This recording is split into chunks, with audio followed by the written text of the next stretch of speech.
Welcome to the second episode of Down There with Liz. I'm your host, Liz from Lioness, the company that engineers smart vibrators that let you explore your own body and pleasure. So the reason, just to catch up real quick, the reason I created this podcast is because I've had so many different amazing conversations with people who do interesting things down there, from doctors and researchers to engineers and scientists and inventors and business people, and just a lot of different cool stories that I've just learned over the last decade. So I figured, because people have enjoyed hearing those stories, that I'd record some of them and share them on a podcast series in case there's anyone out there who'd be interested in learning more about cool things down there. So the second episode is with Dr. Lyndsey Harper. She's an OBGYN who's passionate about getting women and people with vulvas the resources for sexual wellness that they need. She's also the co-founder and CEO of sexual health app Rosy, which you can find in the Apple and Google Play stores.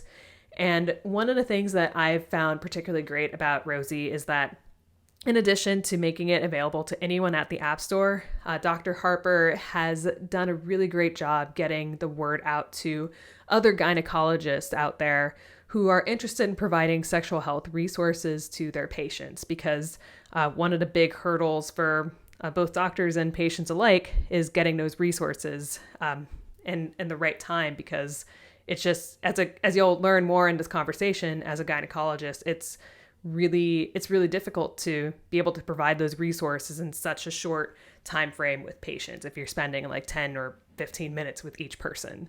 So that's something that I found particularly great about what Dr. Harper has been able to offer with Rosy.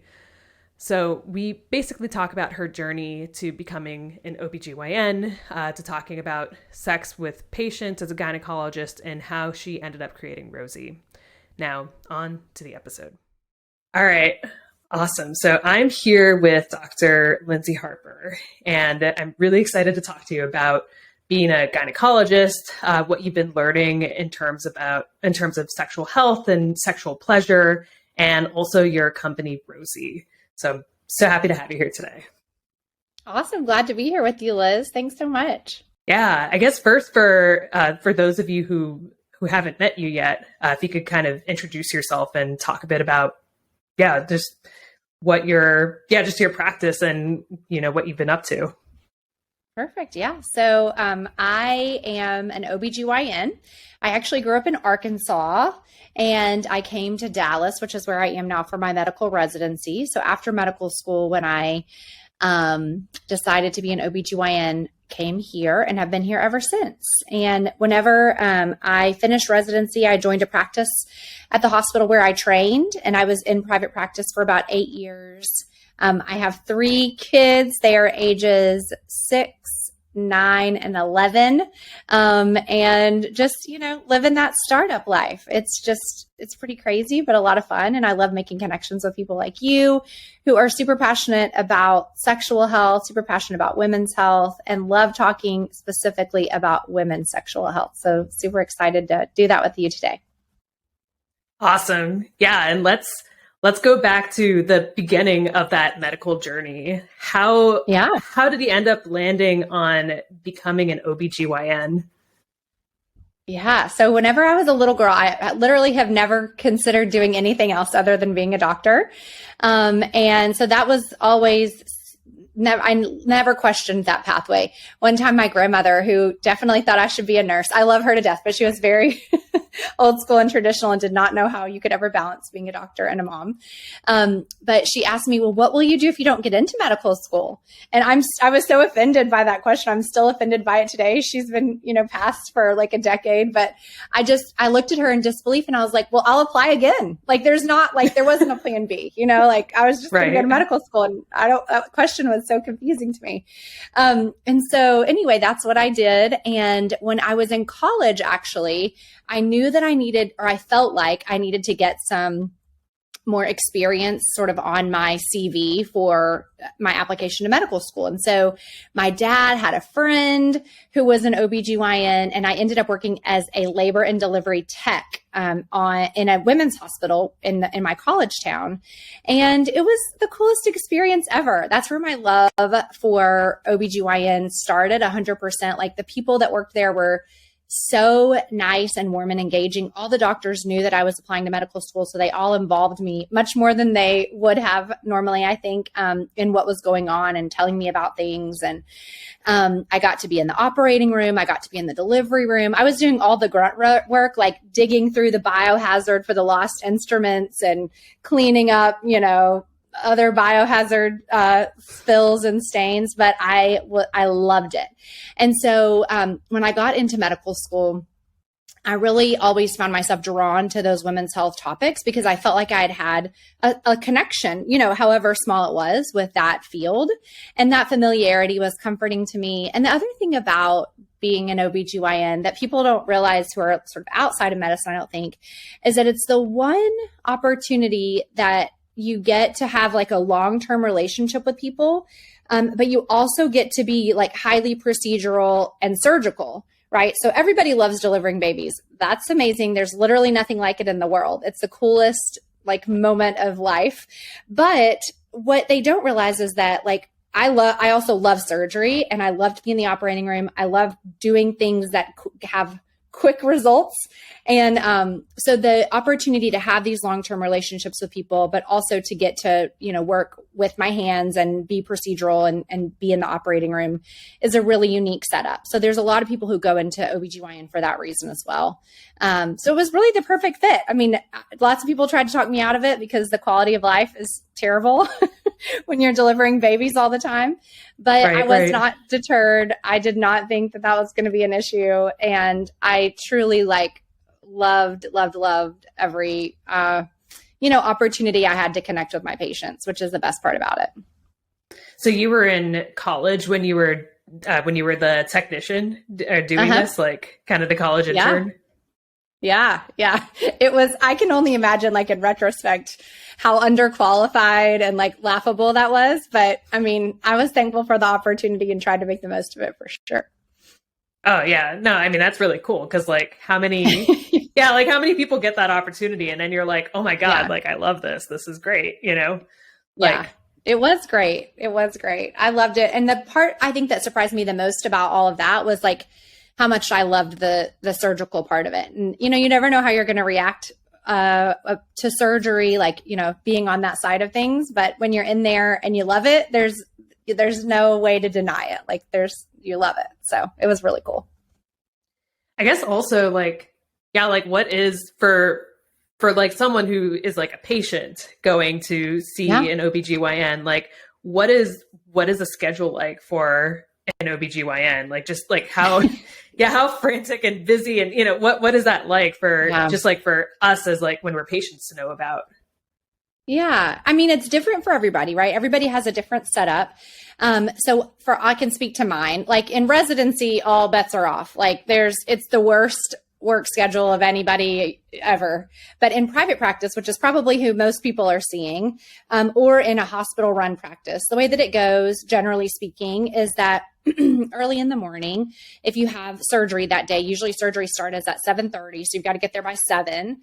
And then you do whatever surgery you're doing. You got to round on your patients in the hospital. So if somebody that you're taking care of has had a baby, if somebody that you're taking care of has had surgery in the past few days or was admitted to the emergency room, then you go and see all those patients, write notes on them. And then if you've got patients in the office, which most everybody does, then you got to get to them. They usually started for me around 9. So if, trying to fit all that stuff before your first patient. And then you see, this is where it gets really variable. I used to try to limit my patients per day to 25, but some people see as many as 40. I mean, it really depends on the system that you're in. I was in a practice where I could determine how many patients I saw, but that directly correlates to how much money that you make. And so if you have a lot of, children in college, for example, or, your practice overhead is ridiculously high, then you're going to try to see more patients because the compensation per patient, right, So there's a lot of the business side of medicine too, but half of the income that I made every month would go to the overhead of my practice, meaning like paying for the building, paying for the, the personnel, paying for malpractice, et cetera, et cetera, et cetera. So you have to work a certain amount to just cover those costs. And then the amount that you work on top of that is what you get to take home to your family. So you can, in private practice, you can determine what that workload is. And I tried to stay on the less crazy side, just because I do have 3 kids. So anyway, then you're seeing patients all day in the office, and who knows, like when a patient's going to have an easy, like let's have a nice chat conversation versus when there's been an unexpected loss, or when there's been an unexpected cancer diagnosis, or, somebody's having relationship troubles, or their child has a healthcare problem. Like there's a lot of nuanced interactions in a practice. And so, those things come into play, which I value and love, and really appreciate the opportunity to be there in those moments. And then also you might have somebody in labor, or 2 people or 3 people in labor at the hospital. And hopefully you're only going to one hospital. There are some people that have people in labor at multiple hospitals. You're just trying to balance it all. You don't know when those people are going to deliver. You don't know, there's a lot of unknown variables, which is what create some of the chaos in obstetrics, particularly because babies come when babies come, and that you just got to kind of go with the flow. So it's a lot to think about, but it's also, there's a lot of sort of magic and really special moments within all of that chaos as well. Right. Yeah. I think as a patient, it's like, you just have like your time, you go, and you have like, if you don't know what's going on behind the scenes, it's like, there's, there could be you could have delivered like 3 babies that day, like before seeing that patient, or had to reschedule or something like that. Yeah. Well, and that I didn't even bring up call, which is like, different for every practice, but some people are in practice by themselves, meaning they take all their own call all the time. So they're really like never off work. I was in a practice with 3 other physicians. We had 4. So we were on call every 4th night. So the other piece of that, and every 4th weekend, the other piece of that is that your physician could have been up the entire night prior and still doing that all on no sleep. Because rarely do we take the next day off. Maybe some people might take the morning off. So it's anyway, we could have a whole nother podcast about medicine and how it's broken and all the things are wrong, because then women don't get time. They need to really talk through the things that they need help with, and they don't get access to the resources and the care that they deserve. But anyway, for better or worse, that's how it's set up now. Right. Yeah. And I guess, it kind of comes into like the core of this, this conversation here in terms of like sexual health and sexual pleasure. Like what, like, gosh, it's like, where do I even start there? Cause it's like, what, like, how often do you have the opportunity to have those sort of conversations as an OBGYN with your patients, like, or at least in your experience, or even like sort of generally speaking from what you've heard from your other colleagues' experiences too? Yeah. I mean, this is such an interesting question. And I really think the answer to it is the reason why we face so many of the problems that we do, Liz. So whenever you're going through training as an OBGYN, right? So as a women's health specialist, there's probably nobody more specialized in women's health than an OBGYN in the world, right? Especially a board certified OBGYN here in the United States. And so when we think about that experience and what all does that encompass, like, especially now that I'm super focused and like a super passionate advocate for women's sexual health, when I look back at my experience and my training and I think, well, when did I learn about sexual health, or what did I learn about it? The answer is appallingly like nothing.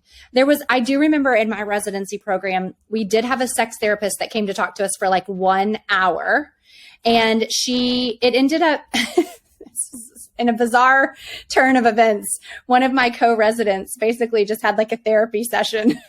And I was so embarrassed, Liz. I wanted to crawl under the table because it was just so unprofessional. But anyway, moving on from that, the point of the story was the education. That was it. And I was like, wow, these are very specific problems.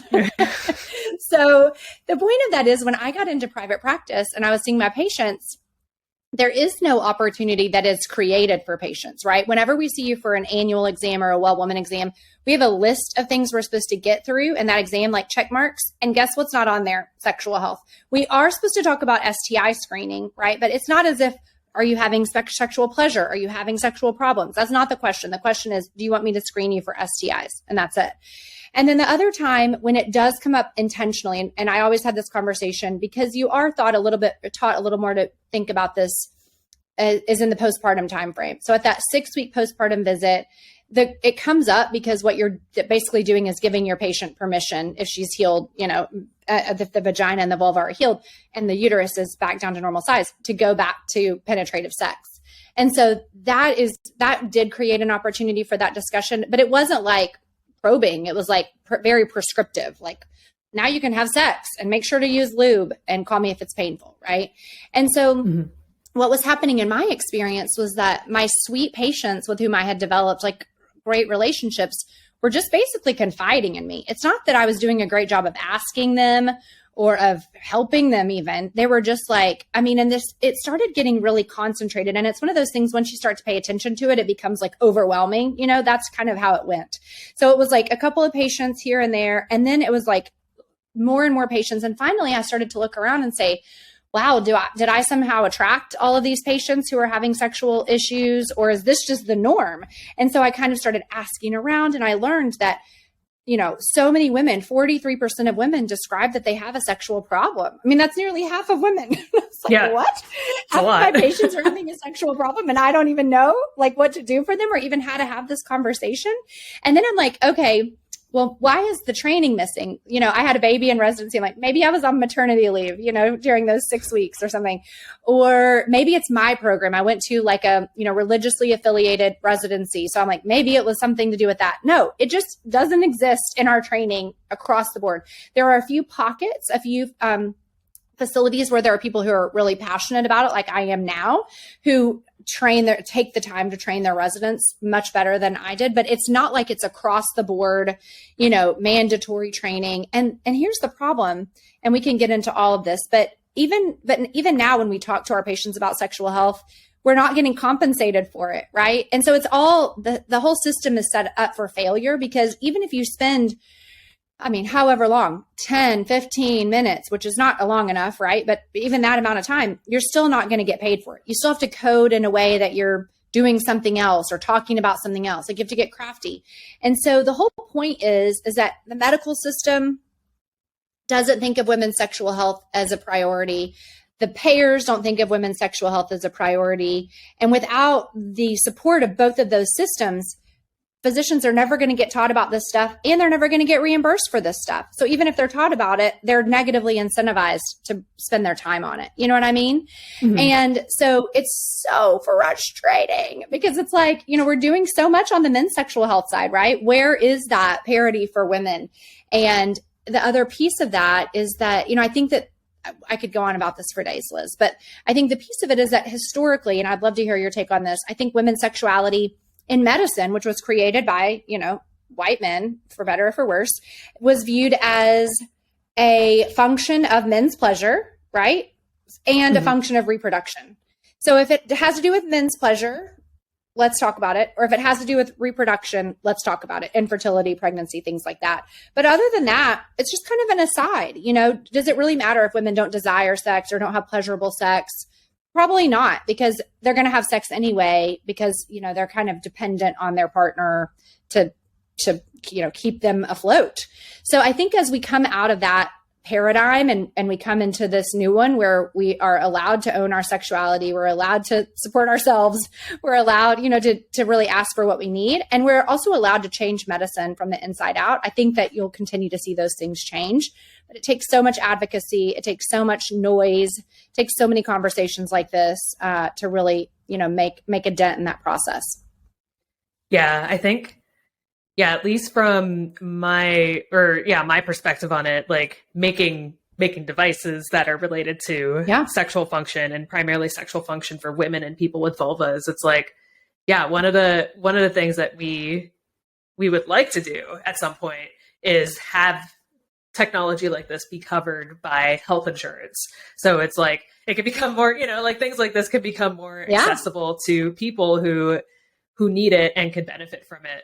But for a lot of the stuff for like sexual desire, sexual, like arousal, just, sexual function in general, like, how is that coded into the system? Yeah. Is a big question. And if you can't figure out how to code and how to sort these things in a way that the healthcare system will mark a seal of approval for, then, what do you do? Where do you go? What are we doing?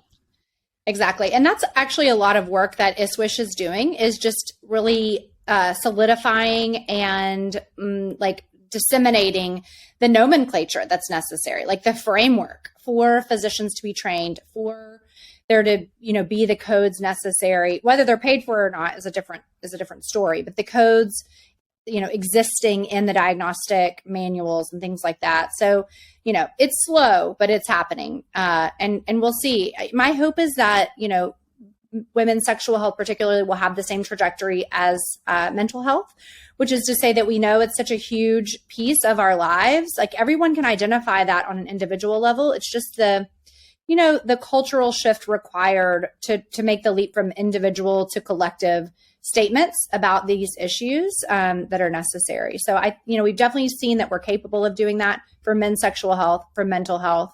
Next is our turn, Liz. Soon. Yes. Happening. Yes.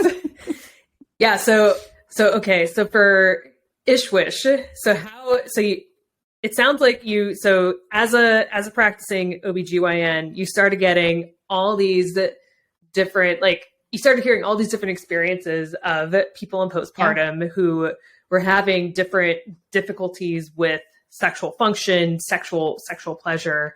And then eventually there's kind of this point A to the next point in your journey in terms of finding out about ISWISH and immersing yourself with this information about women's sexual health. So I guess tell me a little bit about that journey. And also ISWISH stands for, I always forget the whole acronym, but it's the International Society for the Study of Women's Sexual Health. Yes. It's anything more than long. 3 letters, I lose track, but yes. Yeah. So tell me a bit more about that journey of going from A to B. Yeah. Yeah. So, in my practice, I was hearing sexual issues from not just postpartum patients, but patients the one that threw me over the edge was in her early 20s, and she just really did not have desire for sex. And she just thought that she was, she just was so ashamed, and she didn't have any outlet for this. And I can still, recall every detail about her. And so it's what I was experiencing was the level of shame and isolation that each of these women were feeling. And I really, at that time, realized that I was part of that problem, because until that point, I had not been asking my patients about their sexual function. I had not been asking them if they were having any issues. And several of them were like, oh my gosh, I've been wanting to tell you this for years. And I was like, oh, I'm literally doing the worst job ever if you've had a problem for years and I have not even asked you about it. Right. And so I started asking around. There are a lot, there's the best kept secrets on Facebook. And I'm sure this exists for all professional realms, but there are women OBGYN Facebook groups that are life-changing. And I asked in one of those groups, I was like, hey, is this a thing? Are y'all getting patients with a lot of these problems? And also, what are you doing? And I got I don't know, hundreds of responses of affirmative. Yes, all day long, every day. We don't know what to do. All these doctors were feeling the exact same way I was. But a couple of people in that original thread were like, hey, you should check out ISWISH. You should check out ISWISH. And I was like, what's that? And so I went to ISWISH, the fall course, which we were just talking about, and got so much training. And I felt like I was had been transported to another planet. I was like, whoa, the world opened up, and I was like, what are we talking about? The vestibule. And, I just learned all these new terms that I had literally never heard before. And I'm a gynecologist. And I was so excited. I don't know. I just felt like I had found the place where I was supposed to be. And so I quickly, attended a ton of trainings and became a fellow of ISWISH. And then from that, I was like, what am I going to do with this? And this was all while I was in practice. And I think I had a baby in the middle of all of this too. And I was like, what am I going to do with all of this like passion and like anger, right? Because I started looking around and being like, well, why are there urologists who spend half of their time treating men's sexual problems? Like, who's doing that on the women's health side? Nobody.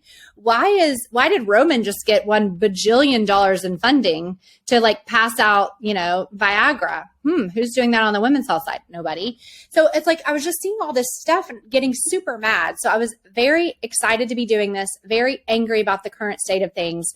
And I decided that instead of opening like a sexual health clinic here in Dallas, which I thought I might, that I wanted to start Rosy. And so that way, really, we could get this information out there, because it's not that nobody does it, like treats it. It's just that people don't know that there are places to go. It's people don't know that there are like simple things that we can learn that can really change our perspective on our sexuality, on our sexual health, and really improve the way that we experience both of those things. So that's really how it all went down. Yeah. So tell me a little more about Rosy then, in terms of like how you developed it, what it is, like everything. Yeah. So, the way that this all came about is when I think back to that patient in the office and how she felt like she was completely broken. She felt like there was no hope for her. And she didn't realize that same exact day I had seen 3 patients with the exact same complaint. It's like there was no need for her to be feeling so sad and alone, because all of these other women were feeling exactly the same way she was. And so whenever that sort of feeling and idea came to me, I'm like, what this needs a really accessible resource that anybody can tap into, right? That anybody can go and find that sense of community, find that sense of hope. And that's really where the idea for Rosy came about. And so once I decided I wanted to do a platform that everybody could access, there was a decision of, is it on the web? Is it on mobile? And I'm like, I think I want it to be on the phone, because you could either be on Instagram doing whatever, or you could be on Rosy. Like, no one needs to know your business. It can be very private and protected, right? And it can go with you anywhere. Like, you can learn about sexual health kind of in whatever context. And then the other piece of it was, especially for the very first version of the product, like, what do we put on the platform? What are we doing here? And, there's evidence, and we learn in the ISWISH process of care that even just education about sexual health and pleasure improves sexual health for women, right? When we know that we're not broken because we don't have orgasms through penetrative sex, but instead through clitoral stimulation. That fact in and of itself improves women's sexual health.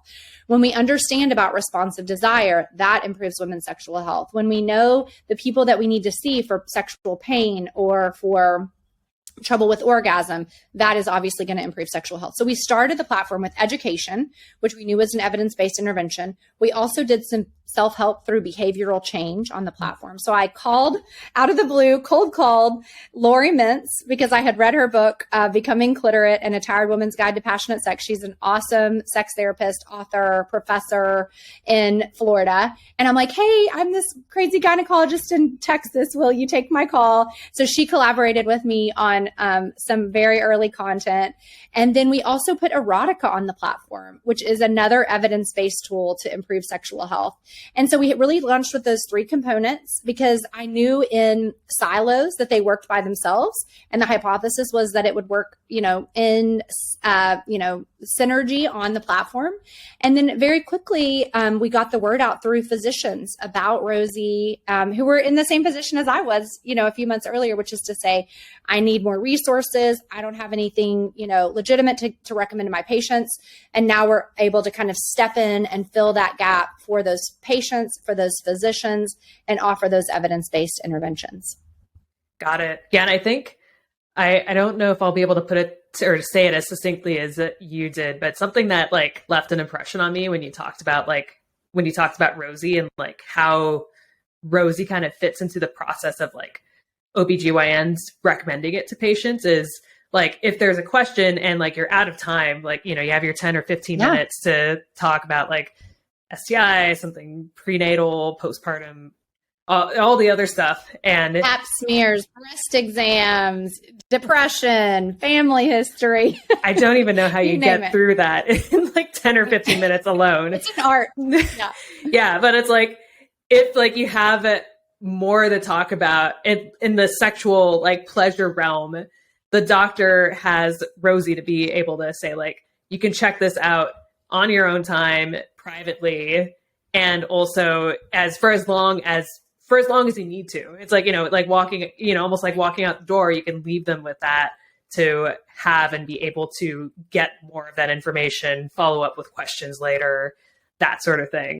It is. Yeah. And, I think that conversation can tend to be, or used to be, pretty fragmented, where people are like, maybe go and read this book or see this therapist. And I think that you're right, that Rosy's that jumping off step that really allows them to kind of, move forward, but also really have access to those deeper resources that they might need in the future, if that's necessary for that particular patient. Yeah. Yeah. And also to like, kind of having the Ishwish, the patient edition of Ishwish in like a person's pocket. Like that's really cool too. Cause like like we were just talking about like how this, like we were both at Ishwish in March and it was my first Ishwish that I was at. And like, it's a little bit mind blowing of like all the different things that everyone's working on. And then the follow-up question in your head is like, why don't more people know about this? Like, this is really cool. Exactly. Yeah. I hear you, Liz. I'm with you. And there's so much good work going on there. There's so many passionate and also like enthusiastic, and I would say a growing community of really young researchers who that's just so exciting to see. So it's really a fun conference and a good place for people who are passionate about it, for sure. Yeah. Yeah. And yeah, so I guess, okay. So since creating Rosy now, Rosy's been out for a few years now. What has been 3 years? What has been the sort of reception from different healthcare providers and also users of the platform at this point? Yeah. So, as I mentioned, when we launched, which was on Valentine's Day of 2019, that's the first audience that we told were our, like, basically my friends who were OBGYNs. So we were like, hey, like, look what we did. Can you tell your patients about it?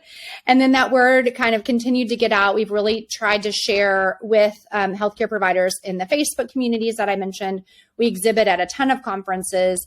And then also Rosy as a company is really excited to contribute back to sort of this vast vacuum of, knowledge, which is to say, we have a giant, like you, Liz, we have a giant sort of subset of women's sexual health data. And we're excited to share, those insights as frequently as we can. So we present a lot at medical and actually mental health conferences too, to really demonstrate our dedication to furthering understanding in the field. We also love to partner as research partners with healthcare organizations because there's so many opportunities for improvement in this realm. And as I said, the data generation is really easy on our side. And then, that community just continued to grow and grow. Another piece of this is I love to educate groups of physicians about how to practically approach women's sexual health. So like basically taking from no training to like, okay, I can handle a basic sexual health complaint. And so that's another way that we kind of stay in touch with our healthcare provider community. So the reception has been overwhelmingly, really, I would say heartwarming. And oftentimes it's difficult for me because as a product company, our end user is the person that we're designing from. But I'm as a physician, I find myself oftentimes thinking with that hat on, so I think it's a good thing, but it can also be a bad thing too, because physicians don't know what their patients need. The patients know what they need, so we really have to always go back over and over again to the user. How can we do this in a way that helps you more? How can we be more approachable? How can we, create resources that speak directly to you? So we're always learning. And that's the cool thing about software, particularly, is you can change it, every day. And we do change it every day. And so it's never finished. But we have been able to share, our research that women who use Rosy definitely statistically significantly improve all aspects of their sexual health as demonstrated by standardized questionnaires. And then on the user side, I would say that it's been our mission to erase sexual shame and isolation to the women that know about us, I would say has been accomplished. Those women now know that 43% of women are in the same boat as they are. They now know the resources that they can institute, whether it's just from a lifestyle intervention or an educational intervention, from a community perspective, from a coaching perspective, or if they need to access, those specified healthcare providers or sex therapists. They now know that those resources exist. And that's all I can ever ask for, is to connect those dots for people and get them where they need to be. Right. Yeah. Because that is the education, and knowing those resources exist is part of the problem, for sure. Right. Absolutely. People they're like, what is a sex therapist? Are they going to watch me have sex? Or, there's so much that we need to do there. And I mean, not to even mention just the lack of evidence-based sex education in general. Like, we're just starting, we're starting from zero. So really anything above that is an improvement. But I know that you and I are definitely dedicated to putting out the highest quality, evidence-based, expert created information and products that there are. So it's exciting to be innovating in this space for sure. Yeah. And actually I was curious too, you mentioned that you also in some way you provide training for the healthcare providers too. Mm-hmm. Is that through I do so in my capacity, sort of as a ISWISH fellow. And then also, basically I'm not allowed to promote Rosy in these talks because it's for educational purposes, not for sales purposes. But I think that because of my advocacy in this space, that becomes, I've been able to build a community of physicians who are excited about sexual health, whereas they didn't know anything about it before. And because of that, they were, scared to talk about it. And so through my role as a physician, through my role as an ISWISH fellow, I give grand rounds to groups of OBGYNs, which just is basically an educational opportunity for physicians in practice, where it's staying up to date on the latest and greatest. And so obviously I love to talk about women's sexual health to OBGYNs for sure.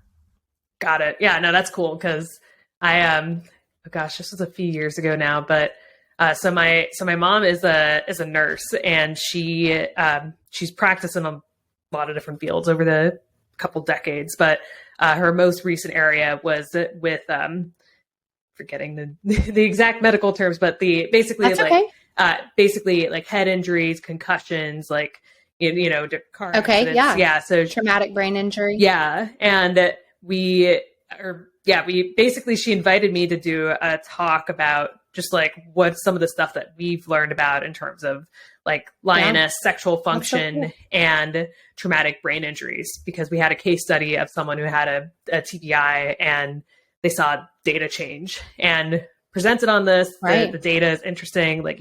There's some knowledge out there that TBIs can impact sexual function in different ways depending on the nature of the injury. But then one of the questions that came out consistently from it was, how do I talk about this topic with people, with patients? Because some healthcare providers don't, they either never get that question, it just never comes up. And then for some of them, it does come up with certain, or, some patients who do ask about it. But part of the issue that they have there is with head injuries, it's you're treating the injury first, and you're making sure this person is able to make it, and then be able to have basic functions in their life again. But then sexual function usually comes up after they're already after they're out of the hospital, and it's a few weeks out, and it's wait, something's different here. What do I do? How do I even ask? Where do I start? If I even get the guts to even ask this person in the first place. So it was just so it's really interesting. Totally. That, you're doing that for OBGYNs, where it's they're one of the first in line for fielding some of these questions. Right. And I think that's something that probably more healthcare providers should get more education on, because it comes up in all these different places that you all the time. Yeah. And there's two things I want to call out there. So the first is that patients rarely are going to bring up a sexual health problem unless the physician asks them about it. And so that's really my charge, is it's like we are not setting a comfortable stage for our patients if we're not asking them that question. And that's how we get patients who are dealing with issues for years and us not opening the door to those conversations. You know what I mean? Mm-hmm. So that's my plight with these OBGYNs. I'm like, hey, you don't have to know everything there is to know about how to treat a sexual problem. You do have to ask the question. If the question is affirmative, or if there's an issue going on there, then let's just connect those patients with more resources, whether it's Rosy, whether it's a sex medicine doctor, a sex therapist, I don't care. But all we've got to do is we are obligated to ask that question. And that's true of neurologists who you're talking about, or PM&R docs. That's true particularly of oncologists, right? These cancer docs who are treating patients with breast cancer and uterine and ovarian cancer all day. Guess what? They're talking to their patients. The urologists are talking to their men patients with prostate cancer. That's the very first question they talk about, is how are they going to maintain their erections through nerve sparing surgery? We are so far off of that mark with any of the, female or the urogynecologic cancers. Like, it's not even funny. So yes, this has to be an undercurrent in all of medicine, because sexuality is an undercurrent in all of life, right? It is affected by every aspect of our health, and our sexuality affects every aspect of our health. So the fact that we don't recognize that as a medical community is crazy, but also one of those like really big opportunities for us to make a big difference over the next, I would say 20 years. We got to start obviously with the OBGYNs, but as this conversation grows and grows, then we can really raise that awareness amongst all, types of physicians and other practitioners too. So it's a groundswell, but you can feel it happening, at least on the OBGYN side of things. Is there anything with, for OBGYNs to recommend asking about sexual function or painful sex in practice, or is it still sort of a one-off thing? So do you mean, is there like an official guideline? Yeah. Or what's the question? Is that what you mean? Yeah. No, there's not. That's what my talk is. It's called Women's Sexual Health. It's not that complicated because I feel like we carry this narrative and we kind of pass it down as women and as physicians that like, oh, it's so complicated, we can't dare get into it. You know what I mean? And it's like, well, that's doing a disservice, because what it tells us as women and as physicians is that like Pandora's box narrative. Like if you open the box, like all of the stuff is going to come flying out, and it's better to just keep the lid on. But the fact of the matter is it doesn't have to be that complicated. We can ask a question. If we get a positive answer, just like if we were to, we learned to do this with mental health, right? We learned how to really distill questions about anxiety and depression down to get patients the resources that they need and deserve without getting into all the things, which is what physicians feel like they're going to do if they talk about sexual health. Like they're like, oh, isn't it usually because their partner is like not, attractive to them or pleasing them? Or isn't it because they had a history of sexual trauma? Or isn't it because of this or because of this? And it's like, all of those things may be true. That might be true, but it also may be that they have a biological issue going on, which is your responsibility to look after, So I really think once we're able to say women's sexual health, it's not that complicated, it will become much more approachable to all types of healthcare providers. But no, as of now, there's not a recommendation. In order to do that, we're going to have like a billable code.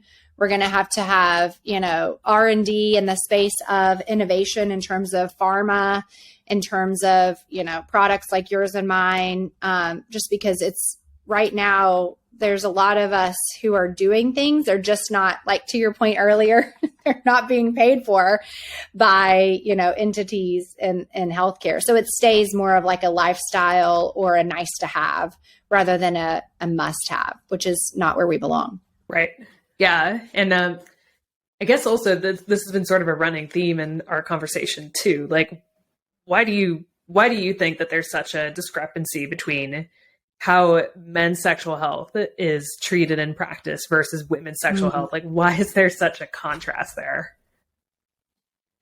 Yeah, I think it's two reasons, really. I think number one, as we discussed, like medicine was created by men. And I mean, if medicine were created by women, we probably wouldn't be doing a lot on the men's sexual health side. I don't know, maybe we would. Maybe we're more evolved. Who knows?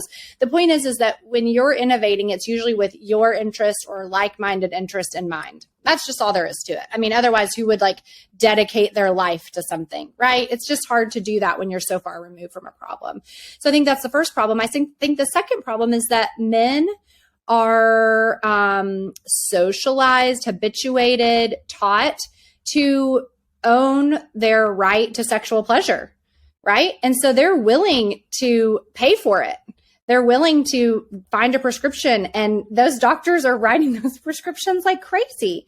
For women, we're like, we're all over here having stress urinary incontinence and, terrible orgasms. And we're like, it's fine. Right. Don't worry about us. Yep. And it's like, what is happening? And so I think it's a double-sided problem that takes a change in mindset to fix on both sides. We're getting there. I think we're making progress. It's just in order to make such a cultural shift, that's a big ask. But that's my take. What do you think? Yeah, I think it's one of those things where, it's partly, like who created and developed, modern medicine, but also how slowly the like insurance and billing policies evolve. Because like something that still kind of is crazy to me, just as like a quick example, is like for Kegel devices, that like one of the like rules for it to be considered like billable and like covered by insurance is that it needs to have some sort of electrical stimulation component to it. So that leaves devices like the LV trainer, the Minna, or even like if we were to come out with some, sort of like pelvic floor trainer component out of that group, because we're not electrostimulating our users, which like doesn't necessarily, you don't necessarily need that for like a pelvic floor muscle trainer intervention. Yeah. But it's because it was defined that way when it was initially submitted by whoever submitted it. That's the rules. And it's really, really difficult to move that needle and try to change that. And the thing where I get stuck is like, who do I talk to? Like, how does this sort of thing change? Or like as a device, or, someone like making it, a technology, be it like a device or like an app, it's like you start having to oftentimes just in practice get creative of like, where can I slot this in so the user can save some money and like benefit from this, or it can like get to more people, because that's what you ultimately want. Like it'd be great to get to more users. Exactly. But like, with sexual, like especially like sexual pleasure for like women and people with vulvas, it's not something that has been really focused on as a medical problem. Thus, you don't have the like billing codes, and you don't have like the places where you can put that stuff. So then it gets relegated to like, it's a lifestyle thing. It's not as important. It can be expensive depending on what you're looking at. Yeah. And then it's like, okay, well, what do we do? Who do we call to change this? I know.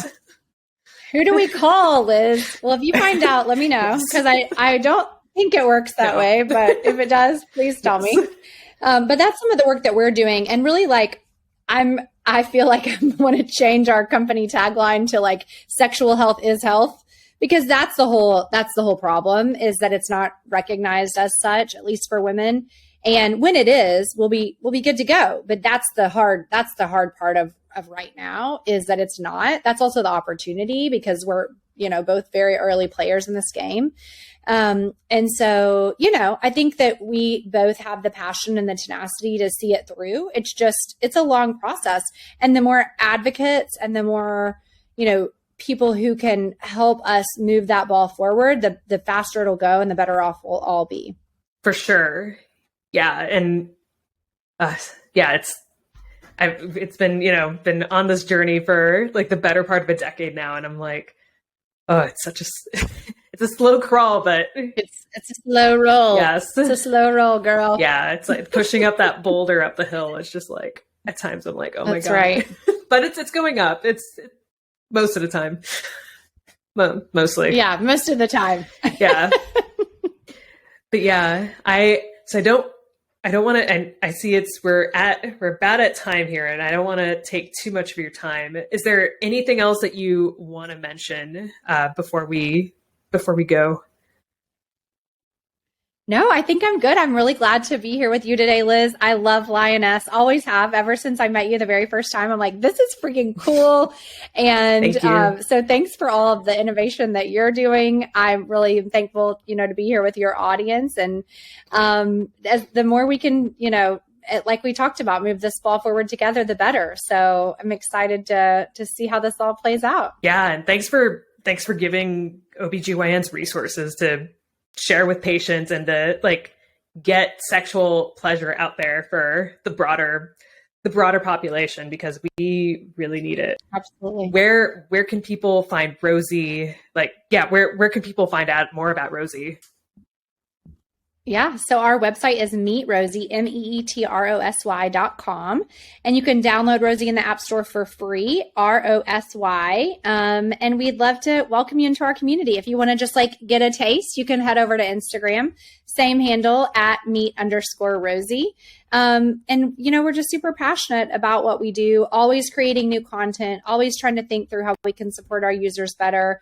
So if anybody has any feedback, we want to hear from you, and would love to have you in our community of really empowered and powerful women. Awesome. Yeah. And also folks should tell their OBGYNs and doctors about Rosy too. Yes, yeah. Please tell your OB. Yeah. So they can also spread. And also all doctors. Yes, all doctors, anybody with an NPI. So doctors, therapists, pelvic floor PTs, all the people can come to our website, same one, meetrosy.com. There's a whole part for healthcare providers. They can sign up and then have complete access to the platform, because I really want them to feel comfortable recommending Rosy to their patients. So if you do want to tell your doctor, let them know they can come to the website and check it all out, because as a physician, I know that I'm not going to be recommending anything I haven't vetted, and that way we can allow them to do so pretty easily. Yeah, no, that's awesome. Because I think the more it gets out there, the more Rosy gets out there, and doctors are one of the first in line to tell people about this. I think the better ultimately. Absolutely. Thanks, Liz. I appreciate that. Awesome. Yeah. Thanks so much, Dr. Harper. I'm really, I have to use the doctor title. But yeah, no, I really appreciate your time. Yeah. Thanks for having me.